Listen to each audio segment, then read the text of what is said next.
사도신경으로 신앙 고백하겠습니다. 전능하사 천지를 만드신 하나님 아버지를 내가 믿사오며 그 외아들 우리 주 예수 그리스도를 믿사오니 이는 성령으로 잉태하사 동정녀 마리아에게 나시고 본디오 빌라도에게 고난을 받으사 십자가에 못 박혀 죽으시고 장사한 지 사흘 만에 죽은 자 가운데서 다시 살아나시며 하늘에 오르사 전능하신 하나님 우편에 앉아 계시다가 저리로서 산자와 죽은 자를 심판하러 오시리라. 성령을 믿사오며 거룩한 공회와 성도가 서로 교통하는 것과 죄를 사하여 주시는 것과 몸이 다시 사는 것과 영원히 사는 것을 믿사옵나이다. 아멘. 찬송가 336장 찬양하겠습니다. 찬송가 336장입니다. 환난과 핍박 중에도 성도는 신앙 지켰네. 이 신앙 생각할 때에 기쁨이 충만하도다. 성도의 신앙 따라서 죽도록 충성하겠네. 옥중에 매인 성도나 양심은 자유 얻었네. 우리도 고난 받으면 죽어도 영광 되도다. 성도의 신앙 따라서 죽도록 충성하겠네.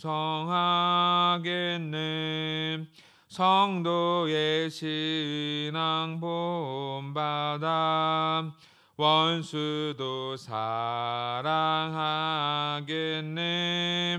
인자한 언어 행실로 이 신앙 전파하리라.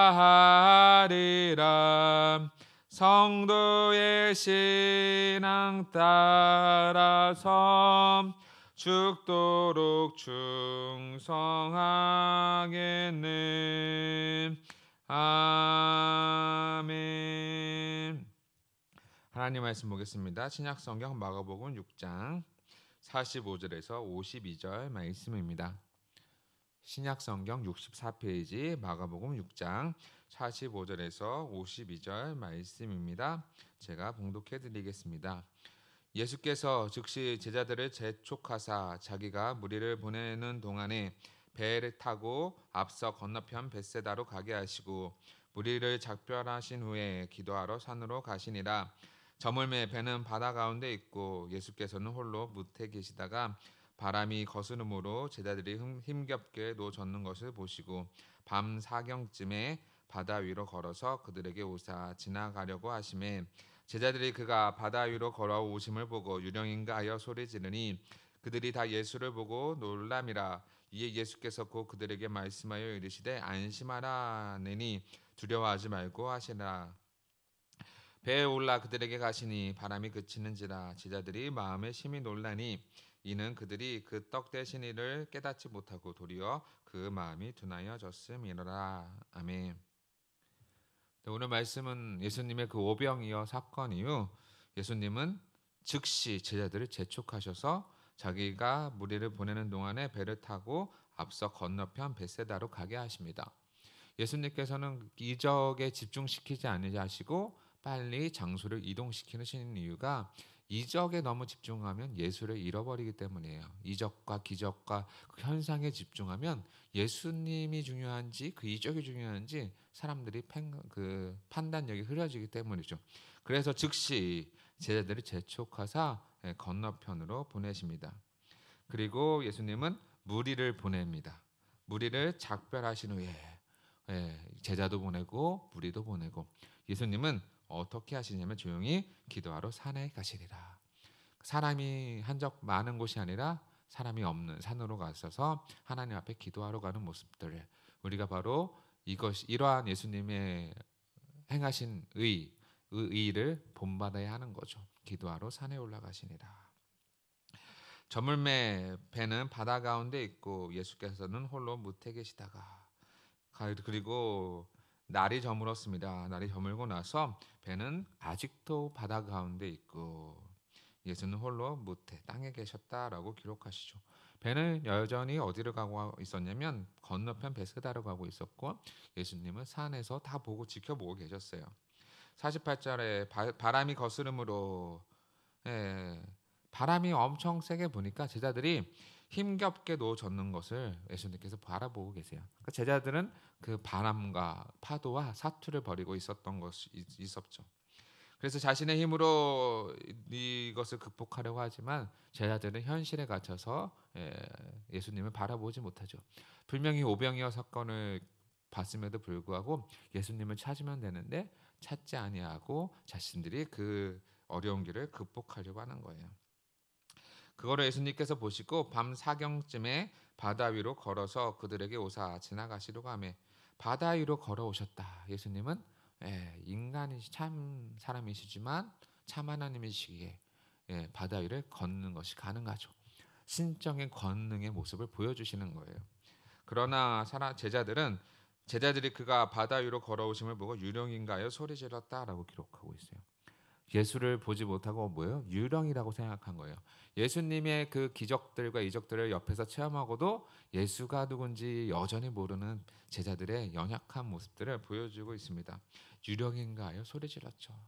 제가 생각해도 바다에서 힘들게 사투를 벌이고 있는데 그때 한 사람이 지나간다고 생각해 보세요. 유령이라고 생각하죠. 그 제자들은 지극히 우리랑 다를 바 없는 일반적인 사람들이에요. 제자들은 신이 아닌 것을 딱 보여주고 있는 거죠. 우리도 같은 모습을 하고 있다라는 거예요. 그들이 다 예수를 보고 놀람이라. 다 그들이 예수를 보고 놀랐다. 겁먹었다라는 단어거든요. 그들이 다 예수를 보고 놀랐어요. 왜 놀랐을까요? 왜냐하면 유령인 줄 알았기 때문이죠. 그때 예수께서 곧 그들에게 말씀하여 이르시되 안심하라 내니 안심하다 그것은 나다 두려워하지 말라고 명령하십니다. 예수님인데 뭘 두려워하냐? 내가 나다 나야 나 두려워하지 마 유령 아니야 안심시켜 주시는 거죠. 예수님은 참 제자들을 사랑하시죠. 힘든 일을 겪고 있는 그들에게 친히 찾아가셔서 안심시켜 주시죠. 그리고 배에 올라 그들에게 가시니 그리고 배에 오르셔요. 그리고 그때 무슨 일이 일어나냐면 바람이 그치는 거죠. 그들의 현실적인 문제가 해결돼 버리는 겁니다. 하나님을 만났을 때 예수님을 만나면 바로 현실의 문제가 중요하지 않아요. 누구에게 집중하게 돼요? 예수에 집중하게 되는 거예요. 왜요? 살아계신 하나님이시고 천지 만물을 창조하시고 지금도 우리를 다스리시고 지켜보고 계시기 때문이에요. 제자들이 마음에 심히 완전히 큰 충격을 받았다. 큰 충격을 받은 거예요. 왜냐하면 바다 위를 걸어온 것도 놀라운 일이고 예수님이 배에 타자마자 바람이 그친 말도 안 되는 일이 또 한 번 일어났죠. 그런데 참 52절은 안타까운 말을 기록하고 있습니다. 이는 그들이 그 떡 대신 일을 깨닫지도 못하고 오병이어 사건을 깨닫지도 못했다라는 거예요. 그리고 도리어 그 마음이 둔하여졌습니다. 오히려 둔하여져서 예수가 누군지 여전히 모르는 거예요. 예수님은 누구신가요? 참 하나님이시죠. 그리고 참 사람이시죠. 하나님이신 그분이 성육신 하신 어느 순간에 성육신 하셨고 인간의 죄를 위해서 그 죄값을 치르시기 위해서 이 땅에 오신 분이시죠. 제자들은 그분을 여전히 누군지 모르고 있었던 거죠. 마음이 둔하여졌느니라. 오늘 말씀을 통해서 우리가 봐야 할 건 뭐냐면 우리의 모든 소망은 다른 데 있지 않습니다. 예수에 있습니다.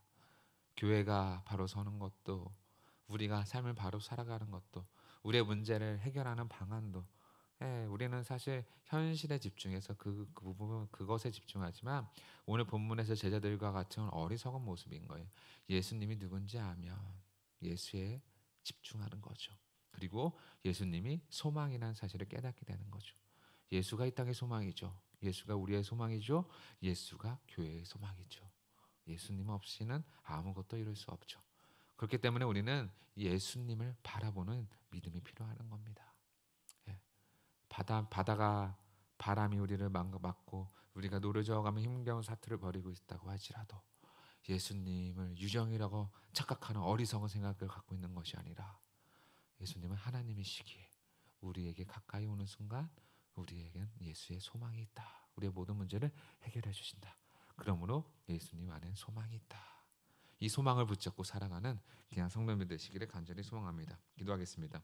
이 시간 다 같이 기도할 때에 정말 우리의 참된 소망은 예수님밖에 계시지 않음을 다시 한번 고백하고 나는 이적과 기적에 집중하여서 그 현상에 집중하며 빠져가 살아가는 것이 아니라 그 진리이신 그리고 그 현상을 일으키신 전지전능하신 그 예수님 앞에 우리가 엎드리고 기도하여서 더욱더 예수님을 믿고 신뢰하고 소망을 두고 살아갈 수 있도록 기도해 주시고 코로나19와 백신 개발을 위해서 기도해 주시고 속히 종교를 위해서 기도해 주시고 또 나라와 교회와 성전 건축을 위해서 기도하시다가 자유롭게 돌아가도록 하겠습니다. 기도하겠습니다.